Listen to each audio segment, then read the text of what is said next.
요한복음 7장 37절 말씀부터 제가 봉독해 드리겠습니다. 명절 끝날 곧 큰 날에 예수께서 서서 외쳐 가라사대 누구든지 목마르거든 내게로 와서 마시라.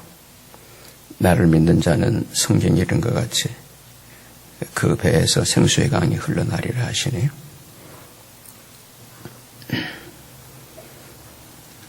이는 그를 믿는 자의 받을 성령을 가리켜 말씀하신 것이라. 우리 가로 열고 그 말씀은 함께 읽겠습니다. 시작. 예수께서 아직 영광을 받지 못하신 거로 성령이 아직 저에게 계시지 아니하시더라. 기도하십시다.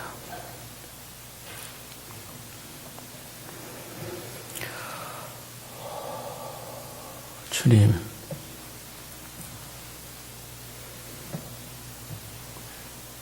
저희들 참 허무한 존재들인데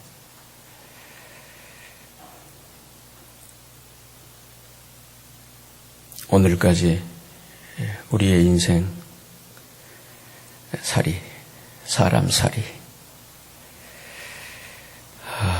이렇게 주님 안에서 살아가게 해주심을 감사합니다.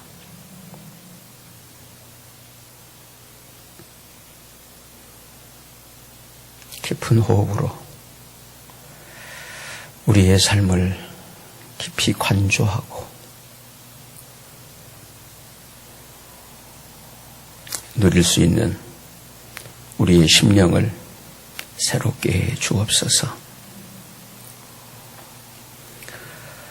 오늘 주의 이름을 부르는 주의 백성들입니다.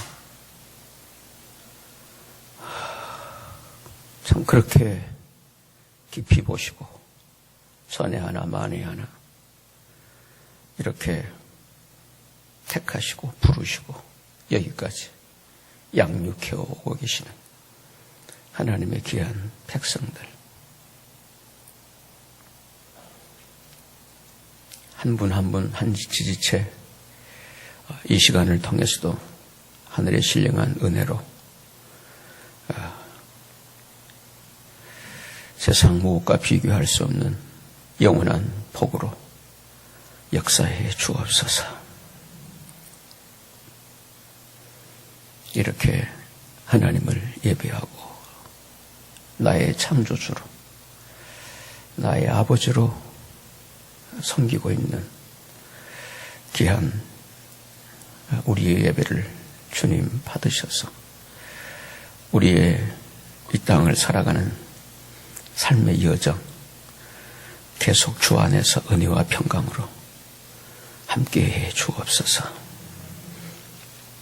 오늘 이 진리의 성경 말씀을 통해서도 우리들에게 하시는 말씀을 들을 수 있는 신령한 성령님의 흐름이, 교통이 있게 해 주옵소서.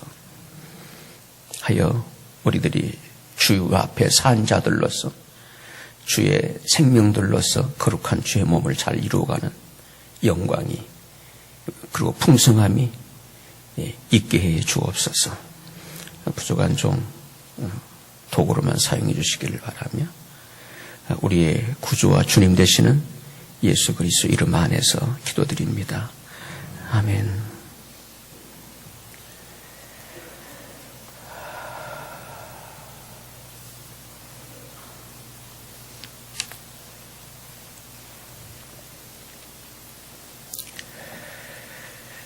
우리 사람은 무엇인가를 먹고 그리고 무엇인가 되도록 창조되었습니다. 뒤에 문 좀 닫아주실래요?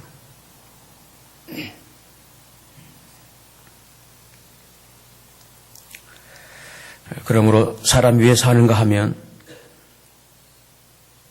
사실 먹기 위해서 삽니다. 왜 먹느냐 하면 어떠한 존재가 되기 위해서입니다. 하여 사람은 무엇인가 들어간 대로 되는 것이 인간입니다. 그래서 예수 그리스도께서는 당신 자신이 그 사람들의 생명의 밥이라고 하셨고요. 오늘 성경에서는 나는 생명의 물이다 라고 말씀을 하십니다.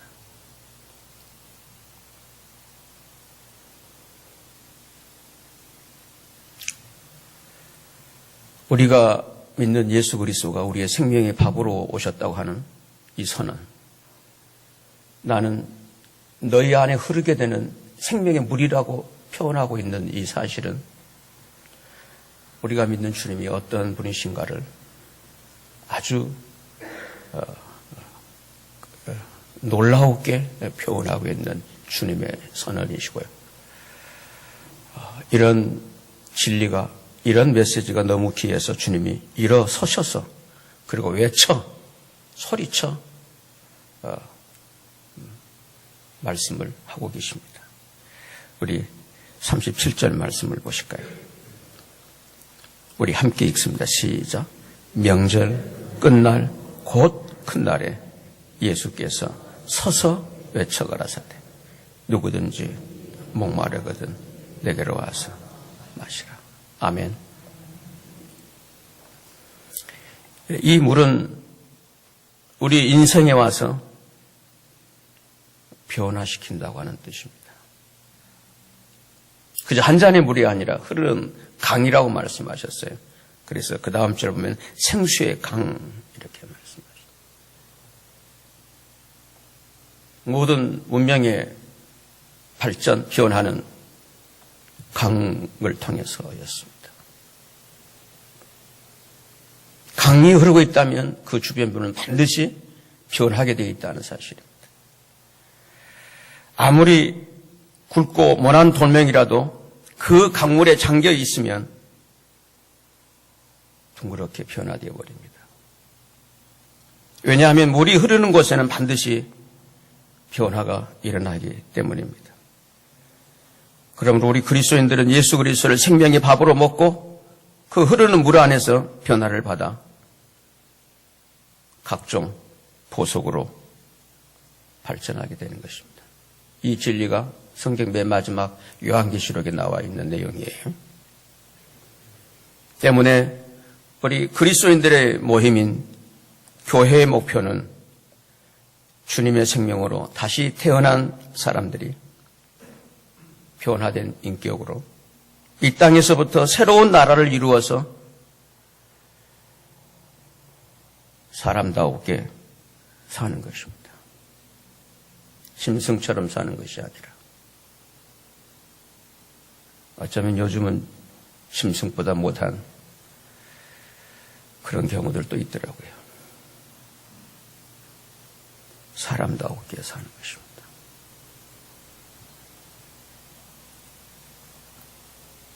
따라서 하나님의 나라인 그 새 예루살렘 성에는 내가 들어가는 것이 아니라 내가 그 진주 보석들의 성이 되는 것입니다. 그런데 사람들은 예수 믿어 죽어서는 천당에 간다라고 합니다만 그 천당은 죽어야 가는 것이 아니라 이 땅에서부터 그 나라의 삶이 시작되는 것임을 믿으시기를 바랍니다. 그래서 예수님도 이렇게 말씀을 하시잖아요. 누가복음 17장을 좀 올려주실래요? 20절 말씀을 보시면 바리새파 사람들이 하나님 나라가 어떻게 해요? 언제 죽어서 오냐? 살아서 오냐? 언제 오는지에 대해 물으니 예수님이 이렇게 대답을 하셨습니다. 하나님 나라는 어떤 모습으로요? 볼 수 있는 모습으로 오는 것이 아니다. 중요한 선언입니다. 볼 수 있는 어떤 시각으로, 물질로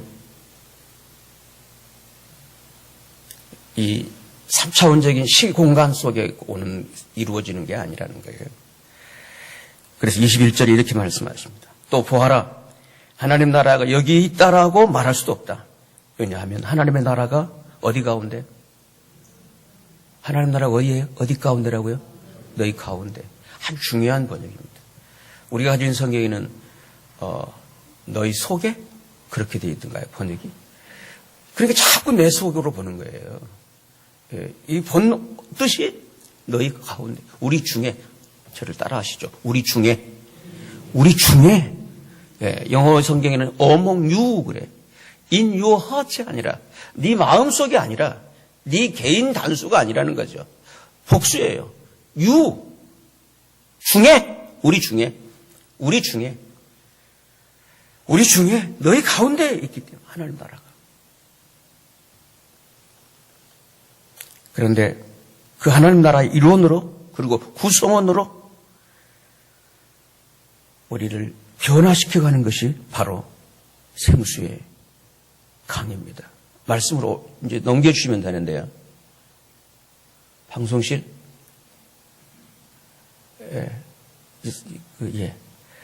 설교 제목을 띄우시고 저를 따라 하시죠. 생수의 강이 나와네요. 생수의 강입니다. 우리를 그 구성원으로 변화시켜가는 것이 뭐라고요? 생수의 강입니다. 아멘. 그 생수의 강으로 주께서 지금 당신 자신을 표현하고 있는 거예요. 그리고 그 강물은 생명의 흐름이기 때문에 그 흐름 안에 사는 그 강물이 흐르듯 그 물 안에 그 흐름 속에 사는 것이 지금 우리가 추구하고 있는 신앙생활입니다.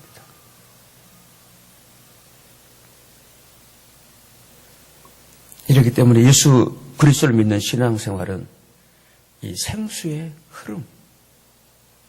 흐름입니다. 생수의 흐름입니다. 이 사실이 이 성경이 기록될 가장 처음 인간 창조가 시작되기 전에 하신 말씀이에요. 창세기 2장 말씀을 보시면 2장 10절을 올려주실래요? 우리 함께 읽습니다. 시작. 강이 에덴에서 발원하여 동산을 적시고. 창세기 몇 장이라고요? 2장이에요. 그리고 그 다음 이제 인간 창조가 이렇게 이어지면서 인간이 살게 됩니다만, 강이 에덴에서 발원하여 동산을 어떻게 하고요? 적셨다, 흘렀다는 거예요. 사람이 살 수 있는 그 생명의 생수의 강을 먼저 조성하시고, 이 강은 요한복음 오늘 말씀을 통해 보면 예수 그리스도이심을 우리는 유추할 수가 있습니다. 그 동산을, 그 강이 발원해서 에덴에서 동산을 적시고, 우리가 살아가는 삶의 현장, 내 삶을 적시고, 거기서부터 갈라져 여러 유형의 문명이 발전하게 되는 거죠. 그리고 성경이 맞춰지는 요한계시록 22장, 맨 마지막 대목입니다. 계시록 22장을 보시면 1절입니다. 제가 수정같이 맑은 무슨 강이라고요? 이 좀 보십시오. 생명수의 강을 내게 보이니 하나님과 및 어린 양의 어디로부터요? 그 임재 성소로부터 났다. 발원지가 거기라는 강, 그 발원지가 그쪽이라는 거예요. 그분이라는 거예요. 하나님과 어린 양, 그분의 임재, 그분의 통치, 영역, 거기로 나서 2절입니다. 어디 가운데 흐릅니까? 그냥 멈추어 저수지처럼 그런 담긴 물인가요? 흐르는 물인가요? 흐르더라. 따라합시다. 흐르더라. 흐릅니다. 무엇을 위해서요? 아름다운 그 생명으로 만들어가는 인격체죠. 여기 계시록에 등장하는 이 보석들을 진짜 이렇게 이런 보석으로 생각을 해요. 그렇게 생각했던 때가 있었어요. 저도 신학을 할 때 그렇게 알아들었고요. 아닙니다. 변화된 인격체를 말하는 것입니다. 꼭 그 염두에 두시고 성경을 그렇게 보십시오. 이거는 아주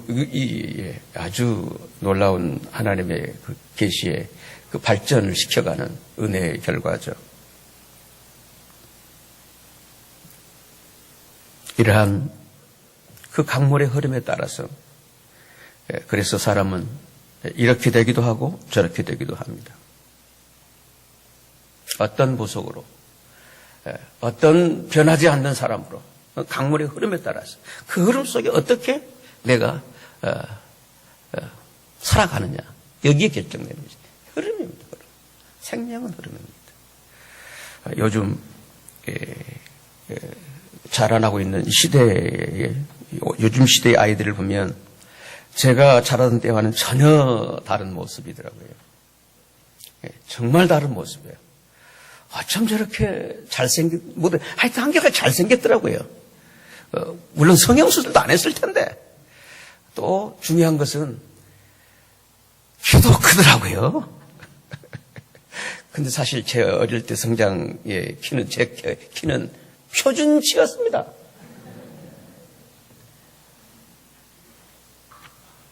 물론 앞번호였습니다만 번호가 두 자리 숫자를 넘은 적이 없었습니다만, 물론. 왜 요즘 아이들이 그렇게 새로운 딴 나라의 아이들처럼 이렇게 자라고 다른 모습으로 자라고 있을까요? 그것은 이 물의 흐름 때문에 아이들도 달라지고 있지 않나, 저는 그렇게 생각을 합니다. 시대의 흐름이잖아요. 세상의 흐름입니다. 그러므로 사람이 흙탕물이 흐르는 곳에 산다면 흙탕물 인생이 되는 것이고요. 맑은 물이 흐르는 곳에 살면은 맑은 인생으로 변화되는 것입니다. 그런데 성도 여러분, 오늘 우리의 모임인 교회 안에는 이 생수의 강인 예수 그리스도의 생명이 흐르고 있기 때문에 이 교회 안에서는 반드시 거룩한 변화가 일어나게 되는 것입니다. 반드시입니다. 그런데 이 생수의 강인 예수 그리스도는 교회의 모임을 통해서 흐르는 것이지, 이 생수의 강은 흐르는 강이지, 자기 혼자서는 흐르지 않습니다.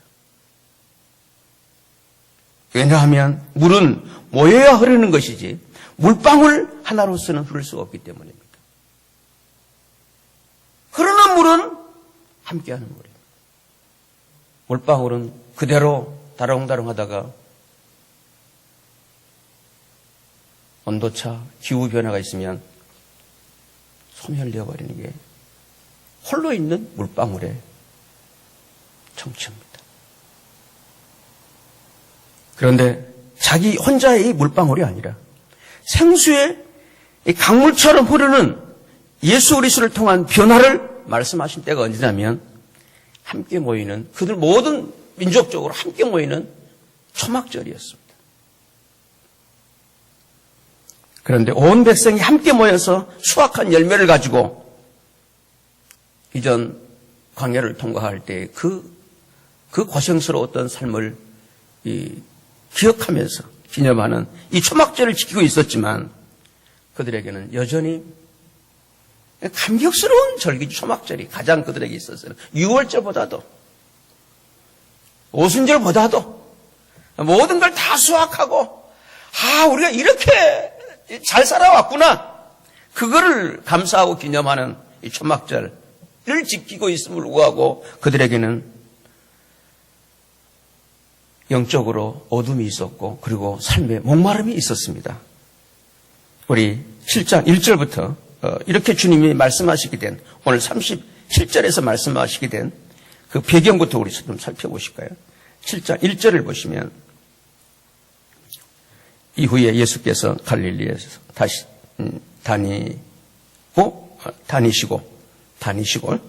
다니시고 유대에서 스포트라이트가 많이 나가서 제 성경이 잘 안 보이네요. 좀 더듬어도 이해해 주시기 바랍니다. 이후에 예수께서 갈릴리에서 다니시고 유대에서 다니지 아니하시면 유대인들이 어떻게 해요? 예수를 죽이려. 그죠? 이게 지금 그들의 영적인 상태입니다. 그들의 상태, 예수님에 대한 그들의 상태입니다. 2절입니다. 유대인의 명절인 초막절이 가까운지라 그 형제들이 예수께 이르되 당신의 행하는 일을 제자들도 보게 여기를 떠나 유대로 가소서. 스스로 나타나기를 구하면서 묻혀서 일하는 사람이 없나니 이 일을 행하려 하거든 자신을 어떻게 해요? 세상에 형제들마저 이제 그렇게 예수님을 그렇게 평가하는 거예요. 자신을 세상에 나타내서 하니 5절입니다. 이는 그 형제들이라도 누구를 예수를 어떻게 해요?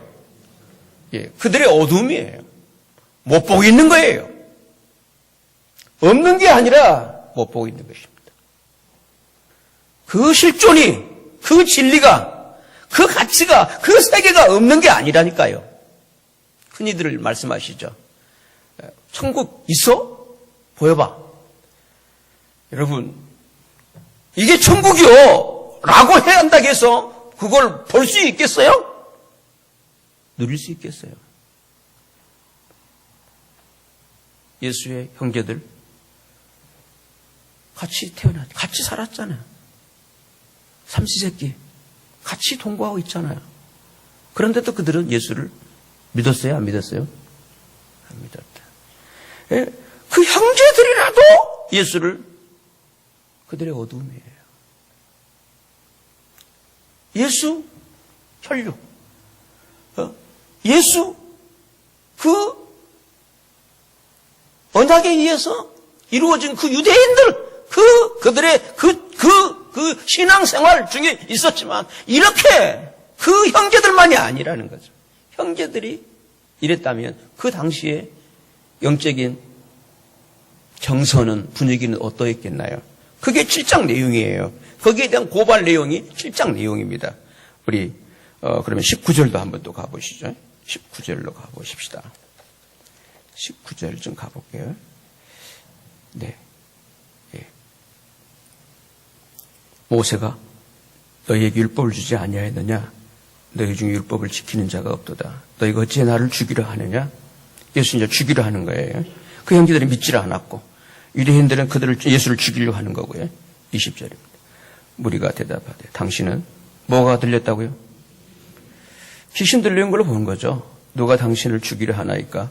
예수께서 대답하고 나서되 내가 한 가지 일을 행하면 너희가 다 이를 인하여 어떻게 여긴다고요? 기이 여기 아니라 괴유히 이상하게 여긴다는 거죠. 그리고 또 보시죠. 33절을 봅시다. 33절을 보시고 제가 읽습니다. 예수께서 이르시되 내가 너희와 함께 조금 더 있다가 나를 보내신 이에게 돌아가겠노라. 너희가 나를 찾아도 어떻게요? 그들이 신을 찾죠. 하나님 찾죠. 계속해서. 그래서 초막절로 지키고 있잖아요. 그래도 만나지 못할 것이요. 나 있는 곳에 오지도 못할 것이라 하니까 이에 유대인들이 서로 묻되 이 사람이 어디로 가기에 우리가 저를 만나지 못하리요? 매우 영적으로 어두워 있는 거죠. 헬라인 중에 흩어져 사는 자들에게로 가서 헬라인을 가르칠 터인가? 36절입니다. 우리 같이 읽으시자. 나를 찾아도 나 있는 곳에 어떻게요? 오지도 못하리라. 그렇게 말씀하세요. 이렇게 한 말이 무슨 말이냐? 라고 하니까 그 다음 오늘 본문 이제 이 말씀을 드디어 하시게 되는 것입니다. 그러므로 이 초막절은 자기들 인생의 한계와 동시에 절망을 의미하기도 했습니다. 자기들의 인생의 한계. 거기까지가 그들의 한계였어요. 예수 혈육들의 한계, 인간의 한계, 그 종교의 한계, 그리고 세상의 한계, 그래 절망이라는 거죠. 그래서 이 명절은 끝날이라고 한 거예요. 저를 따라합시다. 끝날. 그리고 큰 날. 우리 37절 말씀을 보실래요? 37절입니다. 명절 무슨 날? 잘 읽으셔야지. 다시. 명절 무슨 날이요? 끝날. 따라합시다. 끝날. 곧 무슨 날이에요? 큰날. 들어오는 건 큰 날밖에 안 들어오시는 모양이네. 먼저 시작은 끝날이에요. 끝날이에요. 끝날이에요. 큰 날. 이 명절이. 성도 여러분,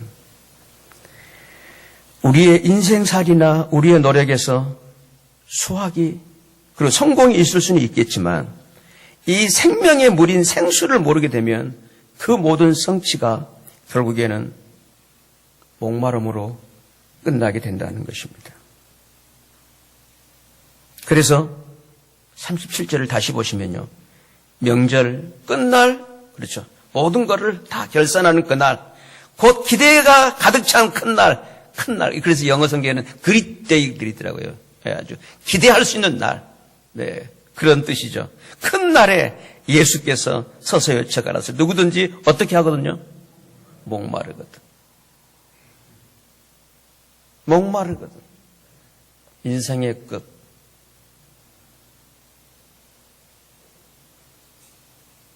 목마름으로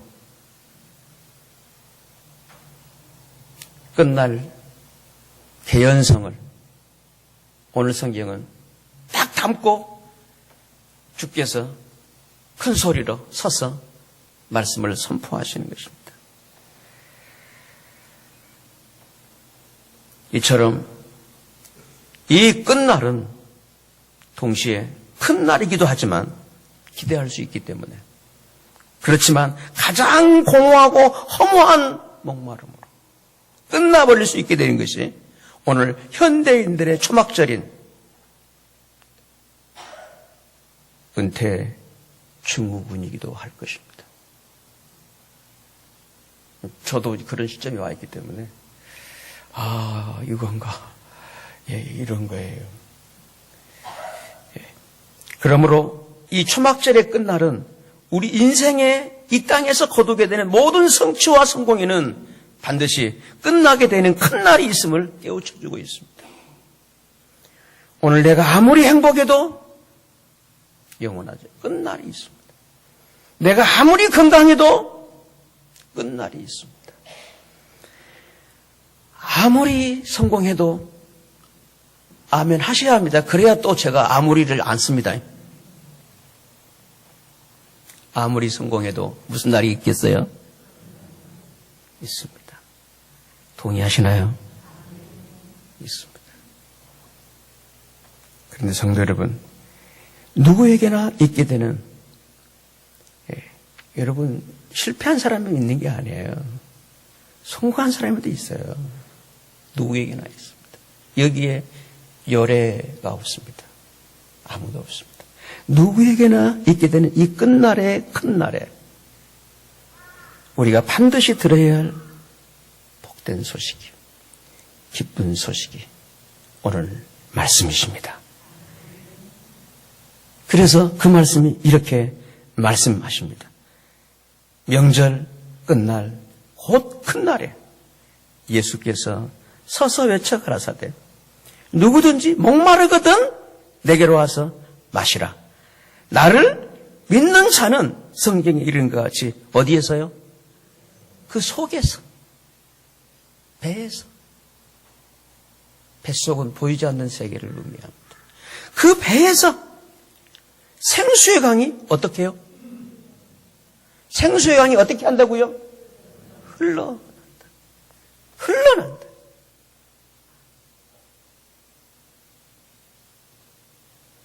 그러므로 성도 여러분, 이 끝날의 공허와 목마름은 생수의 강이신 예수 그리스도만이 채워주시고 해갈시켜 줄 수 있음을, 그리고 그걸로 멈추는 게 아니라 흘러 넘칠 수 있음을 우리와 함께 믿으시면 큰 소리로 아멘 다음 주에 하겠습니다. 믿으시죠? 마음 깊이 믿으시기 바랍니다. 표현해서 아멘 하지 마시고 깊이 아멘이구나. 누리 믿게 되시기를 축원합니다.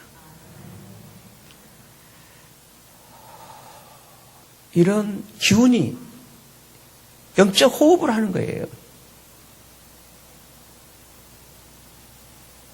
영적인 에너지예요. 이런 진리가.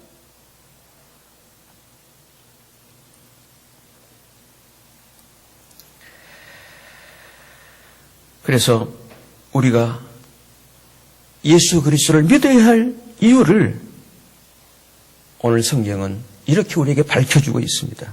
38절부터 다시 한번 주목해 보시죠.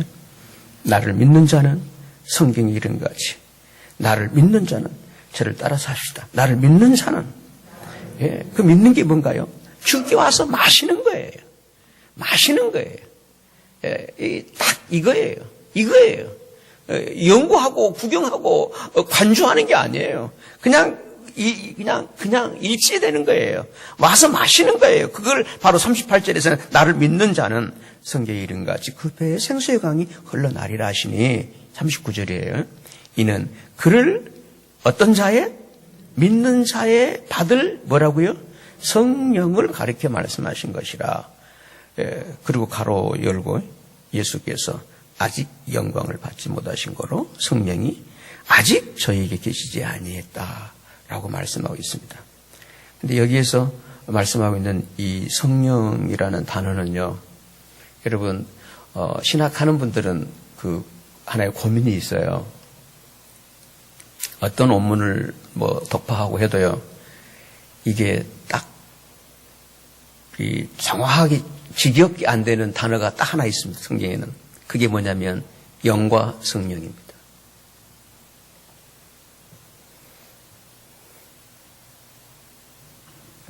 그래서 오늘 이 본문도요, 오늘 우리 성경에는 성령으로 번역하고 있습니다만 더 가까운 의미는 영으로, 본문 문맥으로, 그리고 오늘 이 성경에서 아직이라는 말을 2번이나 하고 계세요. 성령님은 태초부터 삼위 하나님으로 계셨는데, 그죠? 예. 그리고 늘 우리와 함께 하셨죠. 주님과도 함께 하시고요. 근데 그 아직이란 단어가 2번이나 강조된 거 본다면, 여기에 성령이란 이 번역보다도 영으로 번역하는 게 더 가까운 의미적으로 그런 번역이라고 저도 생각을 합니다. 저도 그래서 영으로 이렇게 표현을 해드릴게요.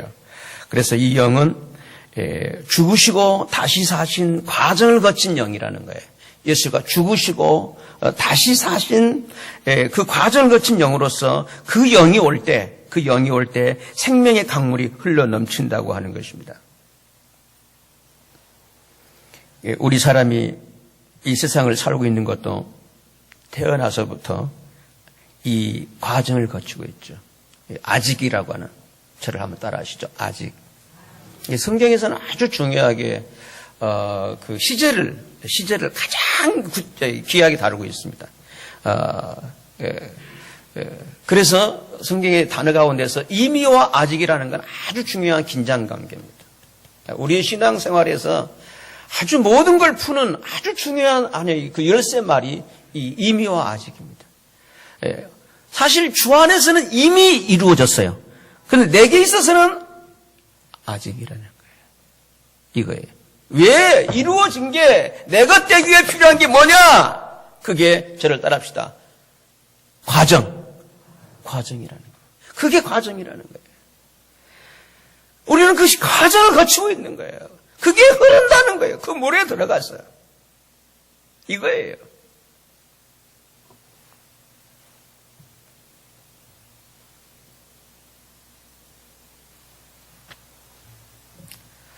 어떻게 다 주 안에서 이루어진 게 왜 내게서는 아직이냐고요. 우리의 변화를 위한 필수적 코스죠.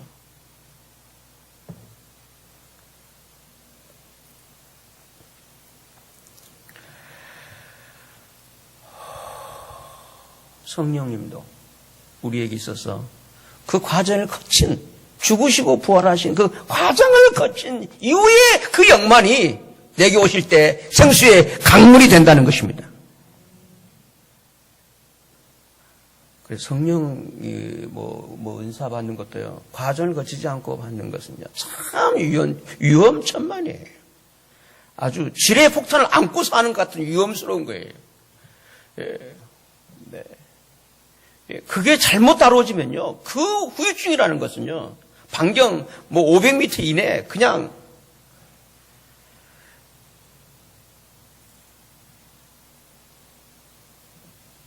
과정을 거친 신앙생활. 죽으시고 부활하. 주님도 죽으시고 부활하시. 그래서 그 의미가 너무 중요해서 가로 치고 가로 닫고 그러잖아요. 그 가로 열고 가로 닫고 그것만 보실까요? 39절 하반절에. 예수께서 아직 뭐죠? 영광. 이 십자가에 죽은 거 부활 아니에요? 영광을 받지 못하신 거로 성령이 어떻게 해요? 아직 저희에게 계시지 않았다.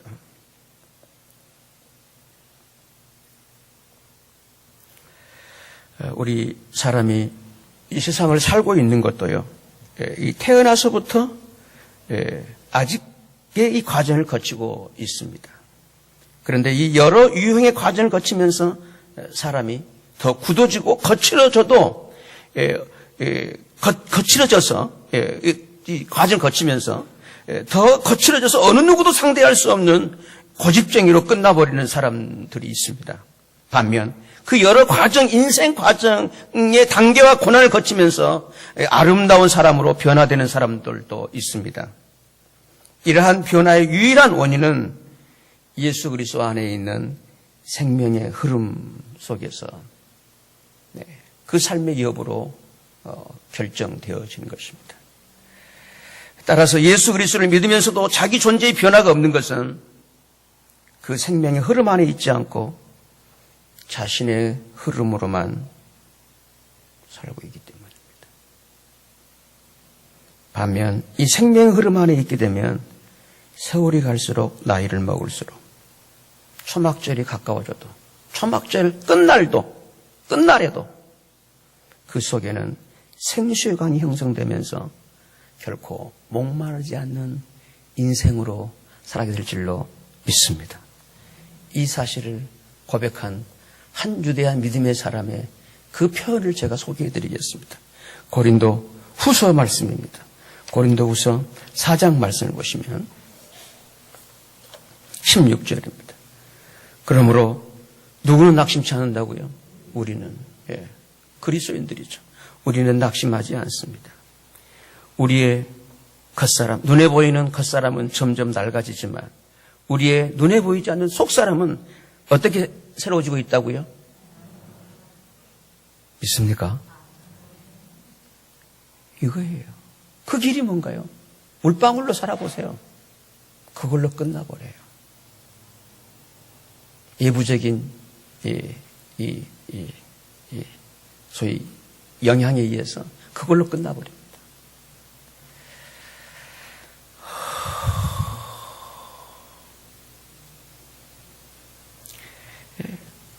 그런데 속사람은 날마다 새로워지고 있다. 따라합시다. 날마다. 여러분, 그 날이 다 좋은 날이겠어? 힘들고 어려운 날이기도 하겠죠. 여러분들이 지금 살아오면서 모든 날이 다 행복한 날이셨냐고요. 그런데 오늘 성경은 이렇게 말씀하고 있잖아요. 우리는 낙심하지 않습니다. 우리의 겉사람은 점점 낡아지지만 우리의 보이지 않는 속사람은 날마다 새로워지고 있습니다. 그 이유가 뭐겠어요? 생수의 강이신 예수 그리스도의 그 흐름 안에 살고 있기 때문인 줄로 믿습니다. 그래서 17절 이렇게 말씀하고 있잖아요. 우리가 지금 겪고 있는 가비고 난란은 장차 우리가 받게 될 영원하고 한량 없이 큰 영광을 가져줍니다. 그러므로 18절입니다. 우리는 어떤 것들이라 했죠? 보이는 것들입니다. 이게 겉의 것들이에요. 겉사람. 16절에서 말씀하는 겉사람. 그 겉의 것, 눈에 보이는 겉의 것들의 시선을 고정시키는 게 아니라 보이지 않는 어디 것들입니까? 속이죠. 맞죠? 눈에 보이지 않는 겉의 것인가요? 속의 것인가요? 속의 것입니다. 오늘 여러분, 나는 겉사람 아니면 속사람? 어떤 사람으로 살고 계시나요? 예? 그리고 겉사람의 그 어떤 조건, 그 컨디션, 상황을 여러분 그렇게 빨리 극복할 수 있으세요? 저도요, 30, 40대는 몰랐어요. 이게 상당히 오래 갈 줄 알았어요. 그런데요, 지금 나이 보니까요. 날마다 달라져요.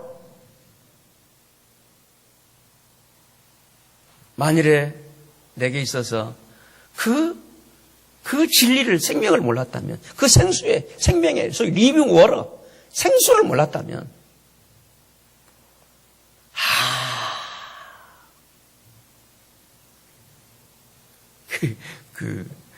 이 사람이 우울해지는 건 다른 데서 오는 게 아니더라고요. 이런, 소위 갭, 이 차이. 뭘로 여러분 그거를 넘으시겠어요? 이런 차이, 이 다름, 이 달라짐, 이 낡아짐, 뭘로 감당하시겠냐고요. 여러분, 물에 있으면요, 어떤 상황이 오더라도 그게 맞출 필요가 없잖아요. 그냥 그 안에 있으면 그냥 물로 흘러가는 것입니다. 물속에를 안 살아보셨군요. 네. 물속에 있는 어떤 그릇들을 한번 생각해 보시라고요. 고민하나요? 내 그릇이 이러니까 물아 이렇게 맞춰주라 합니까? 안 하잖아요.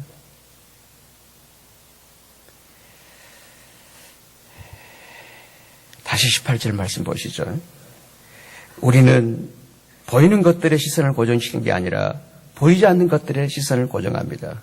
왜냐하면 저를 따라하시죠. 이는 왜냐하면 보이는 보이는 겉의 것이죠. 보이는 것은 뭐라고요? 한순간입니다. 찰나입니다. 찰나. 이웃종교에서 말하는 찰나입니다. 찰나입니다. 여기 한순간 번역은 대단한 번역이에요. 괜찮은 번역이에요. 이웃종교에서는 이걸 찰나라고 하면 찰나. 한번 발음해 보시죠. 찰나. 발음도 못 하신다.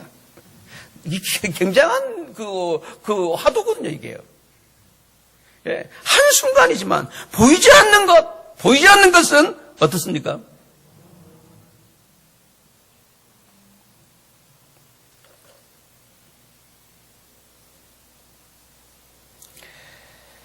그러므로 우리 그리스도인들은 이 생명의 흐름인 이 생수의 흐름에 깊숙이 들어가 살아야 될 줄로 믿습니다. 생수의 흐름에 깊숙이 들어가서 우리가 그 흐름의 중심부에 있게 되면 그 안에 속에 들어가게 되면 그게 원심력이든 구심력이든 상관치 않고 그게 뭐 누가 돌리느냐, 뭐 영향이 누구냐, 상관치 않고요. 함께 흐르게 되는데 그 흐름의 변돌이나 주변부에 있게 되면 내가 만일에 그 중심부에 있지 않고 변돌이 주변부에 있게 되면 빙빙 돌기만 할 뿐 자기 존재의 변화는 일어나지를 않게 되는 것입니다. 빙빙 돌면서 어지럽기만 하죠. 그리고 떴다 들어갔다 부침을 계속 겪으면서 머리만 아픈 거예요. 보였다 안 보였다 들쭉날쭉 정신이 없는 거예요. 중요한 것은 이 주의 흐름, 이 생수의 흐름에 깊숙이 들어가 살아야 하는 것이 가장 중요한 지혜로운 인생의 삶인 줄로 저는 믿습니다. 이렇기 때문에 물은 반드시 흐르는 곳에 변화가 일어나지 흐르지 않고 멈춰 있게 되면 그 물은 썩어져 버립니다. 그러므로 성도 여러분, 예수 그리스도와 더불어서 주를 믿는 지체들과 더불어서 함께 울고 함께 웃으면서 함께 흐르는 이 모임 생활만이 내가 목마르지 않고 변화되어지는 유일한 길임을 저는 믿습니다. 오늘 제 모든 사역도 여러분과의 흐름 속에서 같이 울고 같이 웃고 같이 부대끼고 이런 흐름 속에서 이런 말씀의 감을 잡고 인도를 받고 이런 사역을 여기까지 해오고 있습니다. 여러분 그런 궁금한 마음이 없으세요? 저 목사는 매주일 설교 본문을 어떻게 저렇게 택하고 저런 내용을 어떻게 정리해서 할까? 생각 남의 일이니까 할 필요가 없으시겠죠. 근데 저는요, 내가 봐도요, 신통방통해요. 생명의 흐름이죠. 여러분 같이 했어요. 그래요. 제가 예를 들어서 주일만 와서 설교를 해요. 평일날은 딴 데 있고 흐름에 있지 않으면요, 따라합시다. 엉뚱한 세리 한다.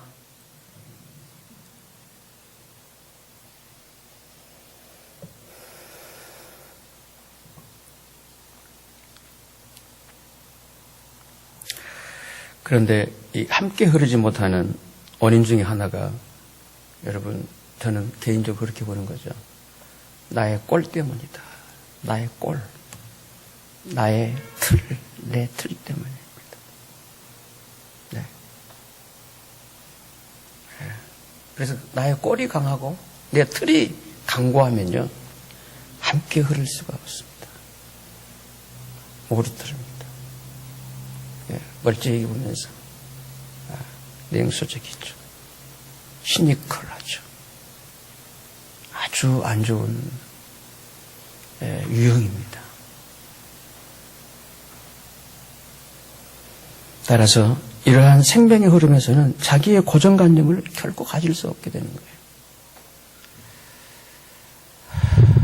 자기의 고정관념, 자기의 꼴, 자기의 틀 매이지 않습니다.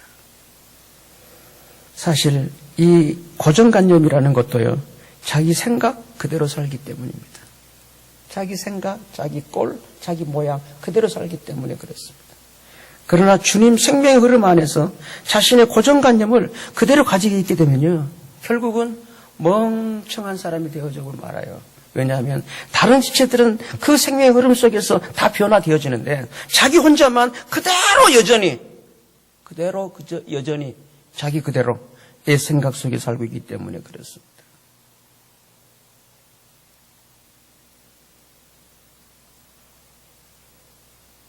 더 나아가서 이 생명의 흐름 안에 살게 되면은 주변 사람들을 보는 시각도 달라져요. 시각이. 차가운 시각이 아니라 따뜻한 시각으로 달라집니다. 왜냐하면 그 생수의 흐름 속에는 사람이 언제 어떻게 달라질지 모르기 때문에 그런 거예요. 아멘. 이거예요. 이 사실을 바울도 고백을 하잖아요.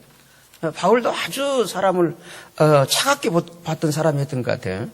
우리 고린도후서 5장 16절을 보면 이렇게 고백하고 있어요. 16절입니다. 네. 16절 주목해서요. 우리 그럼 함께 읽으시죠. 시작.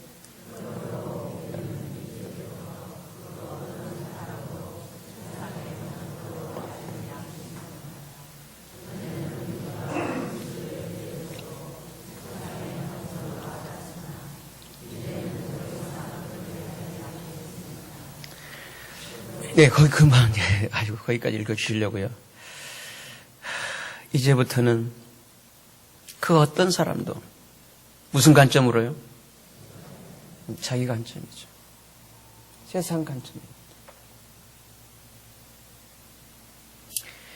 자기도, 이전에는요, 예수님도 그렇게 봤던 거예요. 이게 영적 어둠이죠. 우매함이죠. 목마름의 원인이죠. 자기 이 틀 속에, 자기 고정관념 속에 살게 되면요, 결국은 메마른 인생이 되고 맙니다.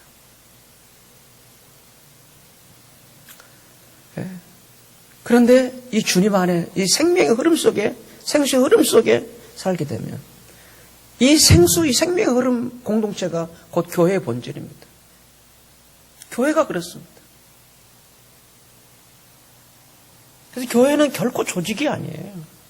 생명 자체죠. 흐름이죠. 따라서 그런 그 흐름 속에 있다면 그게 그리스도 안이죠. 주님 몸된 교회니까. 그 몸 안에 있다면, 그리스도 안에 있다면 그 속에 흐름이잖아요. 그리스도 안에 있다는 건 그 흐름에 있는 거예요. 그러면 새로운 창조입니다. 이전 것들은 지나갔고 보십시오. 뭐가 와 있다고요? 새 것들이. 그러므로 내가 신앙생활을 해오고 있지만 존재가 새로워지고 있지 않다라고 한다면 원인은 다른 데 있지 않습니다. 이 생수의 흐름이 막혀있기 때문이지 않겠나, 저는 그렇게 보고 있습니다. 그렇다면 자기 혼자 살아가는 이 물방울이 아니라 지체들과 함께 흐르는 생수의 강물에서 살게 되시기를 바랍니다. 오늘 성경의 끝절 말씀인데요.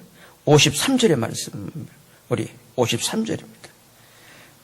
53절 말씀을 함께 읽습니다. 시작. 다 각각 집으로 돌아가고. 다 각각, 결국은 다 돌아갈 것입니다. 그렇다면 오늘 나는 어떤 사람으로, 어떤 변화된 사람으로 오늘 집에, 아니면 내일 집에, 그리고 영원한 집에 들어가실런지요? 어떤 사람으로, 어떤 존재로 오늘부터 예배 마치고 집으로 가시는 길, 집에 어떤 사람으로 들어가실래요? 그리고 초막절의 끝날, 곧 모든 게 결상되어지는 큰 날, 그리때에 어떤 사람으로 그 집에 들어가시렵니까? 나는 기도하십시다.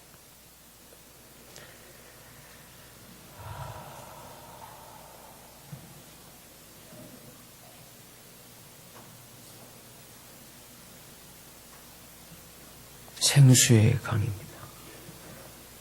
이 강물은 멈추어 있는 강물이 아니라, 저수지가 아니라 흐르는 물입니다. 생명의 흐름입니다. 우리의 생명은 흐르는 생명입니다. 내 안에 들어와서 딱 갇혀가지고 내 식대로 사는 생명이 아니라 배에 오셔서 흘러 넘치는 거예요. 생수의 강으로. 나의 신앙생활이, 나의 이 생명이 같이 함께 사는 가족을 이루는 가족에게, 이웃에게, 인척에게, 나를 아는 분들에게 어떤 생명의 영향으로 흘러가고 있으신가요? 그 흐름 속에서 나도 변하고 그도 변하고 우리도 변해서 우리 살아가는 사회가, 이 땅이 점점 좋은 세상이 되어질 수 있는 것. 이게 하나님의 꿈이셨어요. 오늘 나는 어떤 생명의 흐름으로 내 주변에 영향을 미치고 있는 존재로 살고 있으신지요? 생각하시면서 우리 함께 기도드리십시다.